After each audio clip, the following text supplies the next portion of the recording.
जी नमस्कार। आते हैं हम लोग आपको सिख राज्य के बारे में दूसरी जो इसके पार्ट है जानकारी देने के लिए।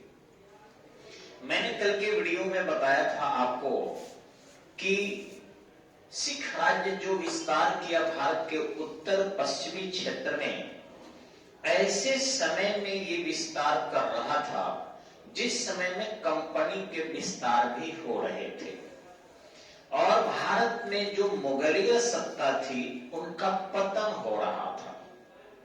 यूं कहें कि मुगल सत्ता के कब्र पर एक नवीन सत्ता अपनी ताकत को आजमा रही थी। अभी एक तरफ जो विज्ञानवाद को लेकर चला था, एक बृहद विश्व में साम्राज्य स्थापित करने के अनुभव थे, एक आधुनिक वैज्ञानिक धर्मवाद को लेकर मानव कल्याण के परंपरा के अंतर्गत विश्व व्यापारिक संस्थाओं के बैनर तले अपने कोलोनाइजेशन के थ्योरी को इंप्लीमेंट कर रहा था और साथ ही अपने मदर स्टेट को रीच करने के लिए अथवा उसे वर्ल्ड लेवल कंट्री के रूप में डेवलप करने के लिए प्रयत्न कर रहा था। वहीं दूसरा मॉडर्न साइंटिफिक आर्मी के डेवलपमेंट के साथ साथ अत्यधिक लिबरल स्टेट के डेवलपमेंट एक रिलीजियस पॉइंट के दायरे से कर रहा था। समझने की चीज है दोनों। एक तरफ जहां अंग्रेजी राज्य या ईस्ट इंडिया कंपनी अपने व्यापारिक मुनाफा, विज्ञानवाद, अस्त्र शस्त्र पर अधिक भरोसा, अत्यधिक मानववाद, एडमिनिस्ट्रेटिव विकास अधिक, लोगों में अत्यधिक जागरूकता की भावना और मदर स्टेट ब्रिटेन के चरम सहयोग से भारत में एक अपने बृहद साम्राज्य की स्थापना की प्रयास कर रहे थे। लेकिन सेम यही चीजें सिख राज्य में नहीं थी। सिख राज्य के अंतर्गत आप देख सकते हैं कि हर चीज सेम।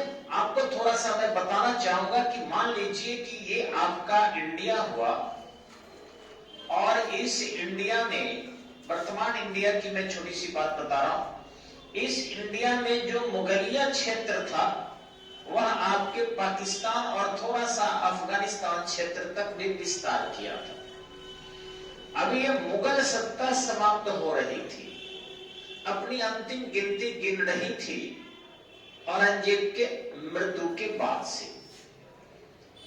और उस खंडहर पर दो शक्तियां प्रयत्न कर रही थी। एक यूरोपीय शक्ति थी, एक भारतीय शक्ति थी। ये कौन से कारण थे कि यूरोपीय शक्ति भारतीय सिख राज्य को समाप्त कर दी और फिर संपूर्ण भारत पर अपना नियंत्रण स्थापित कर ली? मैं उसी पॉइंट पर हूं कि क्या वो कारण था। तो मैंने नाम के साथ ही आपको चर्चा कर दिया है कि यूरोपीय शक्ति जो है वो विज्ञानवाद को लेकर चली। उसके साथ बंदूक थे, उसके साथ अच्छे प्रशिक्षण की विधि थी। वे धर्मवाद को उतने महत्व नहीं दे रहे थे, लेकिन हाँ, व्यापारिक मुनाफा जिससे सैनिकों को वेतन दिया जा सके, गोला बारूद खरीदा जा सके, अच्छे बंदूक खरीदे जा सके, ये काम जरूर कर रही थी। नेक्स्ट दूसरा काम यानी तीसरा काम वो कर रही थी कि भारतीय लोगों को सेटिस्फाइड करके अपने साथ जोड़ रही थी। उनको अच्छी वेतन देकर, उनको भारतीय परंपराओं से जो शोषण किया जा रहा था उनको समझाकर, उनको बुझाकर। और नेक्स्ट चीजें कि उनमें एडमिनिस्ट्रेटिव सिस्टम था, यानी एक अगर गवर्नर कमजोर पड़ता था तो हटा के दूसरा गवर्नर आ गया, तीसरा गवर्नर आ गया। यानी वे लोग एडमिनिस्ट्रेशन सिस्टम को इंडिया में इंप्लीमेंट कंपनी के बैनर तले ही कर चुके थे। भारत में आज भी ऐसा नहीं है। आज भी भारत में रिक्स के प्रैग्मेटिक शाला की तरह अगर आप एडमिनिस्ट्रेशन का अध्ययन करें, कुछ ज्ञानी लोग जरूर समझ रहा होगा इस चीज को कि मैं किस एंगल से बात कर रहा हूं। तो रिक्स के प्रैग्मेटिक शाला में आप देखेंगे 3 types of administration involve. First type traditional administrative system as a Lalu Prasad Yadav, wife Rabri Devi and son Tejashwi and Tej Pratap, जो हमारे स्वास्थ्य मंत्री रह चुके हैं बिहार के, एक अगरबत्ती के प्रचार के लिए काम करते हैं। आश्चर्य, ये भारत का पहला मिनिस्टर है जो अपने लालू राबड़ी अगरबत्ती के प्रचार के लिए काम कर रहा है। एलआर अगरबत्ती, ये क्या कहा जा सकता है? जो उभरता चिराग है, जिसको अभी उम्मीद है कि मैं चीफ मिनिस्टर बनूंगा और मेरे छोटे भाई प्राइम मिनिस्टर बनेंगे, और इंडिया के लोग बनाने के लिए भी तत्पर है।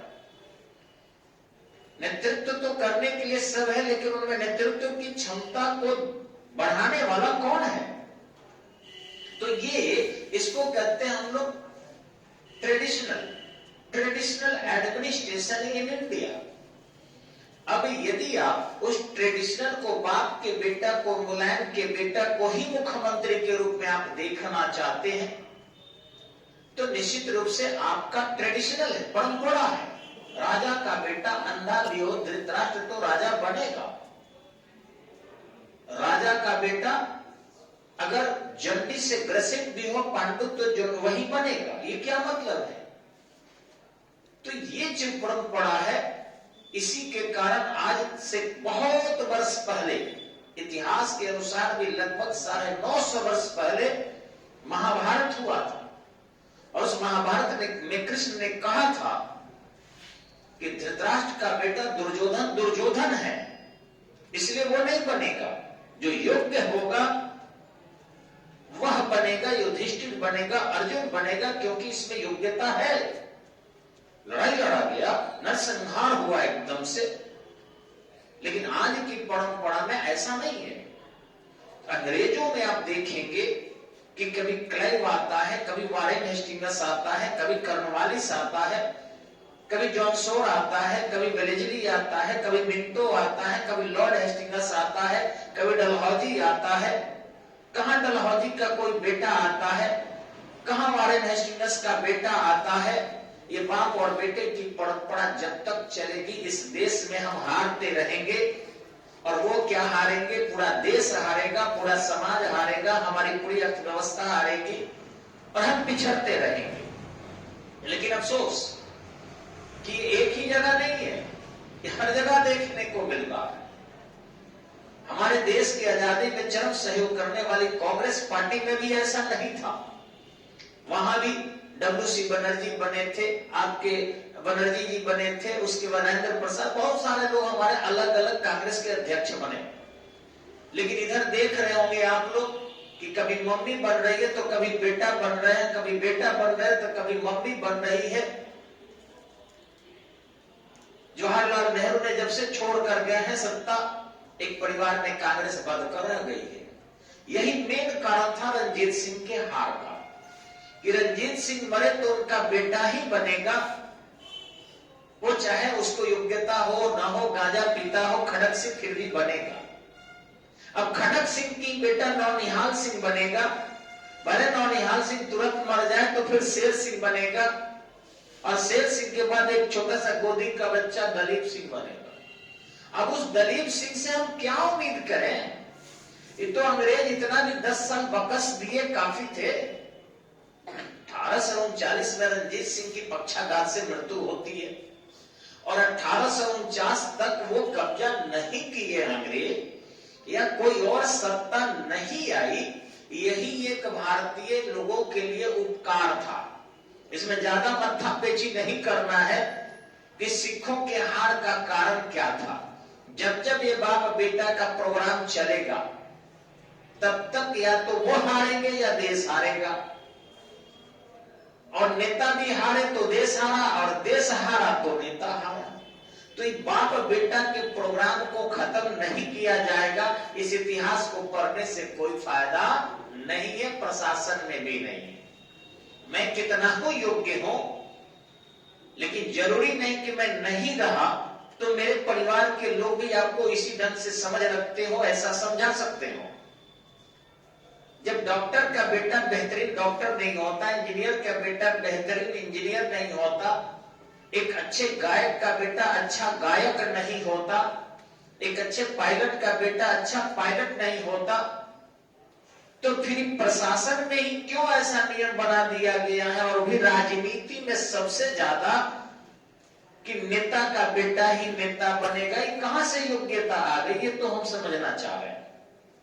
और मेन कारण यही है आपके हार का। अभी ये तो केवल घटनाओं का एक क्रम है जो आपको समझाया गया है, क्योंकि सीधे तौर पर पुस्तकों में अगर ये चीजें लिखी जाएगी तो बहुत लोगों को किरकिरी होगी, लेकिन इनडायरेक्टली इन चीजों को समझाने का प्रयास ही पुस्तकों में किया जाता है कि जब जब बाप के बेटे हुए हैं, जरूरी नहीं कि उन बेटों में इतनी योग्यता रही है। वो तो सल्तनत काल में भी देखने को मिला है कि इल्तुतमिश का बेटा भी उतने अच्छे नहीं थे, अंततः बलवन सत्ता हस्तगत कर लिया, और बलवन के पौत्र भी उतने अच्छे नहीं थे, जलालुद्दीन खलजी हस्तगत कर लिया, और जलालुद्दीन खलजी के भी वंशज अच्छे नहीं थे, तो फिर तुगलक सत्ता, तुगलकों के हाथ में सत्ता चली गई, और तुगलक भी बहुत अच्छे नहीं रहे, तो फिर देखे होंगे आपको लोदियों के हाथ में सत्ता चली गई, और लोदी भी अच्छा नहीं रहे तो मुगल आ गए, और मुगलों में भी अगर बाप का बेटा कमजोर हुमायूं निकला तो शेरशाह चढ़ गया, पुनः अफगान आ गए। तो सिखों के इस सारे युद्ध के हार के पीछे एकमात्र कोई कारण है, और कभी भी हमारे पिछड़ने के पीछे, चाहे वो बिहार पिछड़ जाए, चाहे उत्तर प्रदेश पिछड़ जाए, या पूरा भारत पिछड़ जाए, बाप बेटा जब जब भी होगा तब तब इस देश की जनता का हार होगा। हम पिछड़ेंगे, हम समाप्त होंगे, इससे बचना होगा। हम बाप के बेटे को उससे भी बड़ा बना सकते हैं, लेकिन उनमें क्षमता होनी चाहिए, उनमें योग्यता होनी चाहिए। वो अपने योग्यता के बल पर विरासत से कभी भी सत्ता क्या होती है? इतिहास की विरासत बन जाती है। मैं वही चीज एक वीडियो में क्षत्रियों को भी समझाया था, तो कुछ लोग समझे कि आप राजपूत हैं इसलिए राजपूत का पक्ष ले रहे हैं। सॉरी, शिक्षक कभी भी किसी जाति का नहीं होता। शिक्षक का ना तो धर्म होता है, न शिक्षक की जाति होती है, और मैं रियल में एक शिक्षक हूं, इसलिए मैं किसी जाति का पक्ष न कभी लिया हूं न लेता हूं। लेकिन हाँ, कोई भी जाति, कोई भी पार्टी पिछड़ेगी तो शिक्षक आंख केवल इसलिए बंद कर ले कि मैं उससे जुड़ा हूं, यह भी उचित नहीं है। तो राजपूतों में भी यही चीज रह गया है, विरासत को लेकर चलना। हम पृथ्वीराज चौहान के वंशज हैं। अरे भैया, तो गोरी को खोजो किधर है, यहां क्या कर रहे हो? हम राणा संग्राम सिंह के वंशज है, तो तुम भी यहां क्या कर रहे हो? जाओ बाबर को खोजो, लड़ो उससे। यहां क्यों तलवार भांज रहे हो, जवान भांज रहे हो? अपनी योग्यता दिखाओ, उससे भी आगे बढ़ो। विरासत तुम्हें आत्मबल देती है। अगर कोई अच्छा करता है तो बस, के अलावा तुम्हें योग्यता, एक प्लेटफॉर्म मिले तो उस अपनी योग्यता को दिखाओ। यह नहीं कि उन्हीं के नाम के सौदा करके देश की जनता के साथ विश्वासघात करो और उन्हें डैमेज करो। तो मैं यहां थोड़ा बताना चाहूंगा। आप देखेंगे कि रणजीत सिंह 1792 से 1839 तक एक योग्य व्यक्ति थे। चूंकि 12 मिसलों में एक मिसल सुकरचकिया मिसल जो थी, उसमें से छोटा सा मात्र 12 वर्ष का बालक, महासिंह कोई बहुत बड़े आदमी नहीं थे, लेकिन अपनी योग्यता का प्रयोग किया। शक्तिहीन व्यक्ति जब भी रहता है अन्य से मदद लेता है, अतः वह शाहरुख से मदद लेता है और उनके तोपों को चिनाब नदी से निकलवा कर 12 तोपों को भेजवा देता है, जिसकी परिणति होती है कि उसके सहयोग मिलते हैं, आत्मबल मिलता है। और ऐसी स्थिति में रणजीत सिंह अपने राज्य का विस्तार करके अन्य 11 मिश्रों को अपने राज्य में मिला लेता है। इतना ही नहीं, 1809 में जब उसे अमृतसर की संधि करने की स्थिति देखता है, वह देखता है कि सिख सेना बर्बाद हो जाएगी अंग्रेजों के सामने, तो वह युद्ध नहीं करता। वह सतलज नदी से, ये देखिए आपके सामने सतलज नदी आ रही है, इस सतलज नदी से दक्षिण आने की यानी पूरा इस दिशा में आने से इनकार कर देता है। वो कहता है नहीं आएंगे। वो इसके इस साइड में ही यानी पश्चिम में ही अपने राज्य का विस्तार कर रहा होता है। इसके बाद वो अपने प्रशासनिक शक्ति को मजबूत करता है, अदम्य साहस को प्रदर्शित करता है, वह उदारता का भी प्रदर्शन करता है। उसकी एक आंखें जो है खराब हो चुकी है, इसके बावजूद भी वो युद्ध में स्वयं नेतृत्व करता है। इतना ही नहीं बल्कि वो उसके दरबार में अगर कोई फकीर भी मुस्लिम भी पहुंच गया तो उसे आदर करता है। कई उदाहरण तो ऐसे मिले हैं कि अपने दाढ़ियों से उनके पैरों को झाड़ा करता था और अपने हाथ से उनके पैरों को, संतों को धोता था और तब जाके उनको शुद्ध आसन पर बैठाता था। इतना उदाहरण भी था। इस तरीके से वह सिख राज्य ना जानबूझ कर दिया ना, क्योंकि खालसा पंथ के लोग अत्यधिक मजबूत हो चुके थे, अत्यधिक शक्तिशाली हो चुके थे और उनको इग्नोर करके चलना उसके लिए संभव नहीं था। उसकी योग्यता से यह स्पष्ट होती है कि यदि कुछ दिन तक और यदि शासन वो किए रहता तो निश्चित रूप से सिख राज्य अत्यधिक मजबूत हो जाता। लेकिन अफसोस भारत की प्रकृति में भारत के ललाट पर ही लिखा हुआ था गुलामी, अतः उसे पैरालिसिस हो गया और उस पैरालिसिस के कारण वह बचाया नहीं जा सका। उस समय चिकित्सा पद्धति भी बहुत अच्छी नहीं थी, वह हमसे छीन लिया गया। लेकिन वो मानसिक प्रेशर से छीना गया हो, पैरालिसिस से छीना गया हो, जैसे भी हो, लेकिन भारत के ललाट पर जो हमारा मुकुट था अंग्रेज प्रयत्न करना प्रारंभ कर दिए। एक पहले की भी कहानी है कि अंग्रेज जब इस क्षेत्र की ओर घूमे थे, उसी समय में एक बात स्पष्ट एक बूढ़ा व्यक्ति ने कह दिया था कि देखो अंग्रेज ये गोरे क्या कर रहे हैं रावी नदी में, ये गोरे रावी नदी में क्यों घूम रहे हैं। लोगों ने जवाब दिया था ये पर्यटन के उद्देश्य से आए हुए हैं। बूढ़ा व्यक्ति अनुभवी था, उन्होंने कहा पर्यटन के लिए उनका लंदन काफी था, पर्यटन के लिए अगर जल में घूम कर वो अपना मनोरंजन करते तो वैसी स्थिति में वो गंगा नदी होकर आए हैं, हिंद महासागर होकर आए हैं, बंगाल की खाड़ी होकर आए हैं। पानी से प्रेम उनको नहीं है, पानी से उपजने वाले धन और धान से उनका प्रेम है। पंजाब की उपजाऊ भूमि को अंग्रेजों ने देख लिया है, मुझे बड़ा भय लग रहा है अब पंजाब अंग्रेजों के अधीन चला जाएगा। उस बूढ़े व्यक्ति की भविष्यवाणी बिल्कुल सही साबित हुई और फिर अंग्रेजों ने धीरे से क्या किया, हस्तक्षेप करना प्रारंभ कर दिया। कहा कि इस तलज के दक्षिण आप नहीं आएंगे। तत्पश्चात उनके आंतरिक कार्यों में भी हस्तक्षेप किया, आपस में भी हम लोग लड़ने लगे। अब देखेंगे रणजीत सिंह मरा तो सेना भी 2 दलों में बट गई। देखा जाए तो 3 दल थे। एक खालसा सेना अलग काम कर रही थी जिनको रणजीत सिंह से कोई लेना देना नहीं था और वो हस्तक्षेप करती थी उस राज्य में। आज देखेंगे जैसे भारतीय जनता पार्टी है, इनकी अपनी एक पार्टी है, लेकिन आरएसएस उसमें हस्तक्षेप करती है और हस्तक्षेप करके कुछ कुछ बोलते रहती है। यानी आरएसएस भी एक मजबूत विंग है, वैसे ही एक खालसा पंथ भी मजबूत विंग था, उसकी अपनी सेना थी। इतना ही नहीं बल्कि आगे देखेंगे उसमें सिंधवलिया बंधु और डोगरा बंधु 2 बंधुओं में सेना का विभाजन था। अब अपने समर्थक को बैठाने के लिए प्रयत्न दोनों ही दल करने लगा।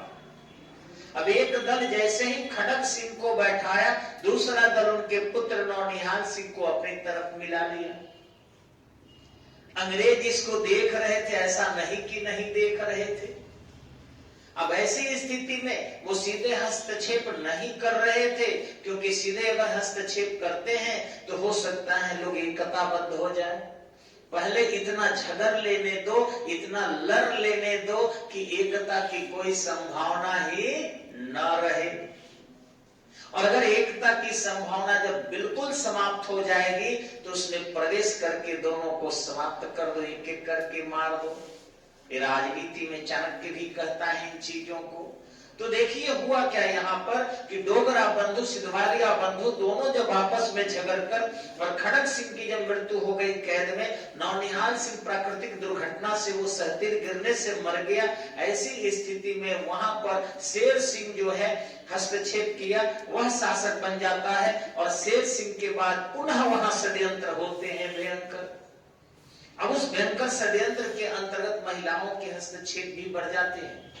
देखिए मैं महिलाओं के बारे में बस इतना कहना चाहूंगा आप लोगों के सामने, क्योंकि सोशल मीडिया पर ये वीडियो अपलोड होगा, सब जानेंगे, बुरा मत मानेंगे। एक शिक्षक का काम है निडर होकर सिखाना। महिला मस्तिष्कीय क्षमता से बहुत ही पुरुष से आगे होती है, परंतु अनुभवहीनता के कारण निर्णय उनके गलत होते हैं। उनको हम घर से बाहर नहीं निकलने देते, समाज में घूमने नहीं देते, पठन पाठन सीमित क्षेत्रों में करती है, मतलब उनके पास सीमित नॉलेज होते हैं। और सीमित नॉलेज अगर बृहद हस्तक्षेप करने लगे तो सत्ता का अंत सुनिश्चित है। इसलिए जब तक महिलाओं को बेहतरीन हम नॉलेज नहीं दे दें, सत्ता में हस्तक्षेप उन्हें न करने दें, क्योंकि उनके हस्तक्षेप से क्षति होना लाजमी है। और यही कारण हुआ। वो लगी अपने दरबार में, रानी जिंदा कौर थी, वो हस्तक्षेप करने, और ये हस्तक्षेप जो है इतना ज्यादा क्षतिकारक हो गया कि दरबार षड्यंत्र का केंद्र हो गया। और ऐसे जानकारी नहीं थी लोगों को, तो पुस्तकों में कैसे लिखा गया और हमारे और आप तक कैसे पहुंच रहा है। यानी ये जानकारी अंग्रेजों को भी जरूर रही होगी, हो सकता है इससे कुछ ज्यादा ही इंटरनल जो वॉयसनेस थी, इंटरनल जो वार था, इसकी जानकारी अंग्रेजों को हो। और ऐसी एक कहानी आती भी है। एक छोटा सा बालक दलीप सिंह जब गद्दी पर बैठा तो दलीप सिंह की संरक्षिका के रूप में उसकी माता बन गई। और उस माता की इतनी छोटी छोटी कहानी, उसके बेड की कहानी बाहर तक आ गई। कभी आपने सुना है कि अंग्रेजों के किसी बेडशीट की कहानी मार्केट में आती है? नहीं आती है। डलहौजी की प्रेसी कौन थी, या फिर कर्नवालिस की प्रेसी कौन थी, प्रेमिका कौन थी, ये सब वो नहीं जानते। कहते हैं ये इग्नोर करके चलो, ये कोई मैटर ही नहीं है। बस इंडिया के लोग भैंसे की तरह लड़ते हैं इस मैटर के चलते। एक भैंसा जैसे दूसरे भैंसे को पसंद नहीं करता है, चाहता है जान से मार देंगे तो सारी भैंसियां मेरे पास आएगी। एक कुत्ते दूसरे कुत्ते को काटकर मार डालना चाहते हैं, वो चाहते हैं कि सारी फीमेल जो है वो मेरे पास आएगी। वही अयोग्य लोगों में, पशु प्रकार के लोगों में ऐसी चीजें होती है कि हम दूसरे को इस मैटर को हस्तक्षेप करके डैमेज कर दें, इसको कर दें और हम उसका लाभ उठाएं। ये पशु प्रकार की इच्छा है। आपने अंग्रेजों को कभी नहीं सुना होगा, लेकिन रानी जिंदा कौर के बारे में ये कहा जाता है कि लाल सिंह से उनके प्रेम थे और उस प्रेम में वो दीवानी थी। ये कहानी आने की क्या जरूरत थी? मुगलों के बारे में भी कहा जाता है कि वह नूरजहां के पीछे पागल था। कभी आपने किसी विदेशी शासक के बारे में ऐसा कुछ सुना है? क्योंकि वो मैटर ही नहीं है पढ़ाने वाला। यहां पढ़ाया जाता है, पता नहीं क्यों। अगर है तो है, उस मैटर से कोई इतिहास में पढ़ाने की कोई जरूरत नहीं है। उस मैटर को जितना महत्व देंगे उतना ही ज्यादा वो बढ़ेगा। और ये सारे मैटर पशु प्रकार के होते हैं, इससे किसी प्रकार का विकास का होना संभव नहीं है। जिसकी अपनी पर्सनल कुछ भी है उसको रहने देना चाहिए। अब मान लीजिए आसाराम ही थे, मैं उनकी पैरवी नहीं कर रहा, गलती किए, उतना तो कितनी गलती इंडिया में लोग करते हैं, उसको पकड़ते उसको जेल डाल देते, लेकिन मीडिया में लाने की क्या जरूरत थी? मीडिया में आने से सारे संतों पर लोग संदेह करना शुरू कर दिया। राम रहीम के बारे में भी इतना ज्यादा हाईलाइट मैटर बना दिया गया कि पूरे भारत जान गया, राम रहीम विश्व जान गया कि इंडिया में जो संत हैं वैसे ऐसे करते। भाई कौन ही करता? तुम्हारे कैसे हो, तुम्हारा जन्म कैसे हुआ है? सबसे ज्यादा जो है गड़बड़ी विकसित देशों में ही इस प्रकार की होती है, लेकिन इसकी कोई चर्चा भी नहीं होती है। It's not a matter. अब कौन खटाई खाया, कौन चटनी खाया, कौन मीठा खाया, कौन खट्टा खाया, कौन नमकीन खाया, कौन मांस खा लिया, ये कहीं बताइए टीवी में आने का मैटर है, लेकिन यहां आता है, उस पर ज्यादा फोकस किया जाता है और यहां पर डिसिप्लिन के नाम पर योग्यता को कुंठित कर दी जाती है। ये डिसिप्लिन है कि नहीं है। रानी जिंदा कौर में भी योग्यता रही होगी, लेकिन लाल सिंह से उनको इतना अधिक बदनाम कर दिया गया, लाल सिंह से उनको इतनी अधिक जो है चर्चा से बाहर कर दिया गया कि राजनीति में भी सेना उनको मदद करना छोड़ दी। और वैसी स्थिति में वो मन बना ली कि एक काम करते हैं, खालसा के अत्यधिक हस्तक्षेप जब हो रहे हैं तो हम एक काम करते हैं, अंग्रेजों से पुनः युद्ध करते हैं। इस युद्ध में अगर खालसा सेना विजयी हो जाती है तो वैसी स्थिति में मेरा भी नाम हो जाएगा कि हमने अंग्रेजों को हरा दिया है, और यदि खालसा सेना हार जाती है तो मेरे पर्सनल लाइफ में जो हस्तक्षेप करती है वो नहीं करेगी। उसको दोनों हाथ में लड्डू दिख रहा था, और ऐसी स्थिति में वह जानबूझकर अंग्रेजों से उलझ गई, क्योंकि डलहौजी एक महारानी को पत्र लिखकर कहता है कि महारानी, मैंने युद्ध नहीं किया है, युद्ध तो सिखों ने मुझ पर थोपा है, लेकिन हे महारानी, मैं सौगंध खाकर कहता हूं कि युद्ध सिखों से केवल युद्ध नहीं होगा, ये प्रतिशोध के रूप में युद्ध होगा और सिखों की संपूर्ण समाप्ति कर दी जाएगी। निश्चित ही इस कथनी से साबित होता है कि डलहौजी ने युद्ध के लिए कोई प्रयास नहीं किया था, और वैसी स्थिति में इस प्रकार से युद्ध लड़ता है कि सिखों की संपूर्ण समाप्ति हो जाती है। राजा को भारत में रहना तो दूर, उन्हें लंदन भी जाना पड़ता है, और उनकी माता जी को भी उनके संरक्षिका के रूप में लंदन भेज दिया जाता है, और अंततः वो ईसाई धर्म को ग्रहण कर लेते हैं। आज भी उनका परिवार लंदन में है, लेकिन अब सिख नहीं है, बल्कि वो ईसाई धर्म ग्रहण कर लिए। उस दौरान जो आंग्ल सिख युद्ध 2 चरणों में हुए थे। प्रथम युद्ध आपको 1845 से 1846 के बीच हुआ। इस युद्ध में आप देखेंगे मुद्दकी का संघर्ष 1845 में हुआ, फिरोजपुर का संघर्ष 1845 में ही हुआ, ठीक इसी ढंग से अलीवार का संघर्ष 1846 में हुआ, सुब्बाराव का संघर्ष 1846 में हुआ। इन 4 संघर्षों में कभी अंग्रेज कमजोर पड़े, कभी अंग्रेज मजबूत हुए, लेकिन अंततः अंग्रेज विजयी हुए। और विजयी होने के बाद उन्होंने 2 संधि किया। पहली संधि उनकी 9 मार्च 1846 को हुई, जिसको हम प्रथम लाहौर की संधि कहते हैं। 9 मार्च 1846 को, जिसे हम लाहौर की संधि कहते हैं, इस संधि में बहुत से अधिकार जो है दिया गया दलीप सिंह को, लेकिन बहुत से अधिकार वापस ले लिया गया। इस संधि के अंतर्गत रानी जिंदा कौर को दिया गया कि वो संरक्षिका के रूप में रहे, दिलीप सिंह को शासक माना गया, लेकिन एक ध्यान रखेंगे, युद्ध हार जाने के रूप में 1.5 करोड़ की राशि उन पर डाल दी गई। अब 1.5 करोड़ के जो जुर्माना देने की बात थी, सिखों के पास 1.5 करोड़ रुपया नहीं था। ऐसी स्थिति में 50 लाख रुपया सिख राज्य से लिया गया और 1 करोड़ में कश्मीर बेच दिया गया गुलाब सिंह को। 1 करोड़ में क्या बेच दिया गया? कश्मीर बेच दिया गया गुलाब सिंह को। लेकिन फिर तुरंत ही एक और संधि हुई, यानी 16 दिसंबर 1846 को, इसको कहते हैं भैरवाल की संधि।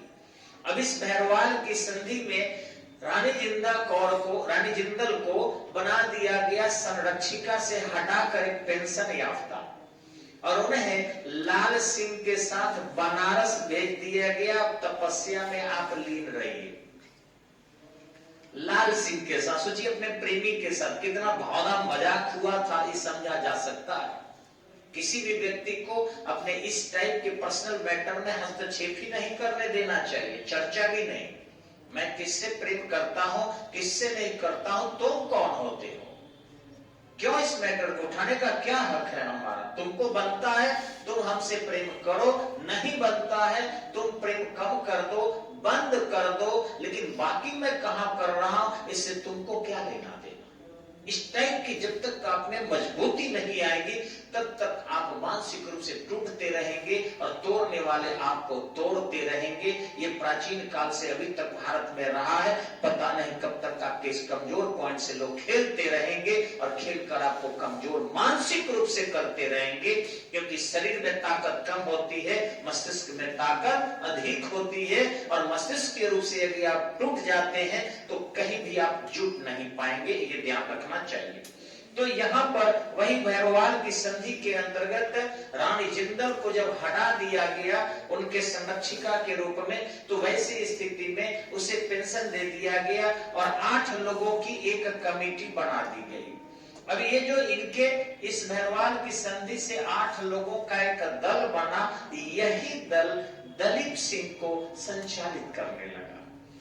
अब सोचिए कि दलीप सिंह एक बच्चा थे, सैम रॉयल्टी का कंडीशन था, यानी झूठी शान का।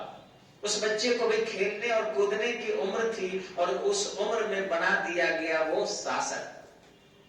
अब ये 8 लोगों में हमेशा ही मतभेद रहते होंगे कि मेरी बात को लोग माने तो मेरी बात को लोग माने। निर्णय कई बार बहुमत से होता होगा और इस आधार पर सिख राज्य संचालित होते होंगे। अंग्रेजों ने यहाँ विधि व्यवस्था के लिए बनाई थी ताकि वहां किसी ढंग से एकाएक सिख राज्य का बोझ अंग्रेजों पर न आए, लेकिन जिसे बनाए होंगे वो निश्चित ही 8 के 8 अंग्रेजों के समर्थक रहे होंगे। इसके बाद रानी जिंदा जो थी, यानी जिंदल जो थी, उन्होंने सोचा कि हम क्या करते हैं कि आगे इस मैटर को बढ़ाते हैं। मैटर बढ़ता है, डलहौजी उसी समय में बंगाल का गवर्नर भारत हो गया है। अब 1833 के अधिनियम के अंतर्गत बंगाल का गवर्नर जनरल भारत का गवर्नर जनरल हो गया है। तो डलहौजी 1848 से 1848 से 1856 तक भारत का गवर्नर जनरल रहा। तो 1848 से 1856 तक जब भारत का गवर्नर जनरल रहा, उस दौरान उन्होंने देखा कि 1848 में हस्तक्षेप कर दिए। और जब 1848 में सिख सेना आक्रमण कर दी तो अलबला गया डलहौजी, लेकिन उनके पास सैन्य क्षमता थी और वो योग्यता को महत्व देते थे। बाप बेटा को महत्व जिसने जब जब दिया है तब तब खुद का और अपने समर्थकों का नुकसान किया है। ये बाप बेटा के परंपरा को समाप्त होना चाहिए, क्योंकि आज के समय में एडमिनिस्ट्रेशन बेस्ट एडमिनिस्ट्रेशन है, नॉट ए कॉस्मेटिक और नॉट ए ट्रेडिशनल। ये कभी भी एक्सेप्ट नहीं करेंगे आप एडमिनिस्ट्रेशन में जाएंगे तो। यहां देखेंगे आप तो इस प्रकार ये 4 संघर्ष हुए। रामनगर के संघर्ष 1848 में लगभग बराबरी का संघर्ष था। चिड़ियावाला में सिख सेना थोड़ा सा आगे निकली थी, लेकिन जो बैटल ऑफ गुजरावाला है इसमें अंग्रेजों ने तोप की एकदम लाइन लगा दिया और गर्दा उड़ा दिया। सिख राज्य के सैनिकों को इतना क्षति किया गया कि क्या कहा जाए। वैसी स्थिति में यहाँ पर संधि हो गई। 29 मार्च 1849 को सिख राज्य को मिला लिया गया और ये वहां का सेनापति था ह्यू गॉफ, जो अंग्रेजों के सेनापति के रूप में लड़ रहा था। अब यहाँ देखेंगे कि इस संधि के अंतर्गत रंजीत सिंह और जिंदल इन दोनों को लंदन भेज दिया गया, जहां वो लोग अपना जीवन बसर करने लगे। शिक्षा वगैरह के खर्च यहाँ से पेंशन भेजा जाने लगा। सिख राज्य अंग्रेजी राज्य में मिला लिया गया। बहुत उपजाऊ भूमि जो है पंजाब आज भी है, वहां के लोग आज भी बहुत मेहनत करते हैं। लेकिन आप जानते हैं मेहनत के साथ साथ कुछ कनाडियन मनी आने के कारण वो कभी भी ये कलर लैंड के रूप में अत्यधिक रिलीजियस होने के कारण डिमांड्स भी कुछ करते हैं, लेकिन राष्ट्रभक्त भी सिख ज्यादा होते हैं। अब आगे आपको बता दें, एक चीज मुझे अपनी जिंदगी में आज तक समझ में नहीं आया कि ऐसा कैसे हुआ। शायद कोई इतिहासकार अगर समझा सके तो समझा सके, मैं तो नहीं समझ में पाया। कि ध्यान से सुनेंगे आप, ये 29 मार्च 1849 की बात है। एक छोटी सी घटना घटी थी जिसमें आप देखेंगे कि सिख राज्य को मिला लिया जाता है। ये सिख राज्य मिला लिए जाते हैं पूरा का पूरा, और सिख सेना को बर्खास्त कर दिया जाता है। और मात्र कुछ ही दिन बाद आपको 1857 का विद्रोह होता है।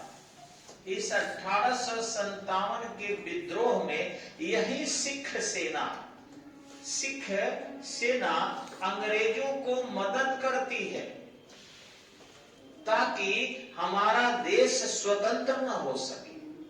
ये क्या कारण है कि जिसको पटक पटक के अंग्रेज 1849 में मार रहे हैं, मात्र कितने दिन बाद? 8 साल बाद। मात्र 8 साल बाद मेरठ में बगावत हुआ, दिल्ली में बगावत हुआ, तो यही सिख सेना अंग्रेजों के तरफ से लड़ रही थी। क्यों लड़ रही थी? क्या 1849 भूल गए थे लोग? ये मेरे समझ से बाहर की बात है। चलिए आते हैं हम लोग, लेकिन एक निवेदन है कि YouTube केवल पढ़ने से जॉब नहीं होगा। प्लीज आप रेगुलर क्लासेस सब लोग कीजिए।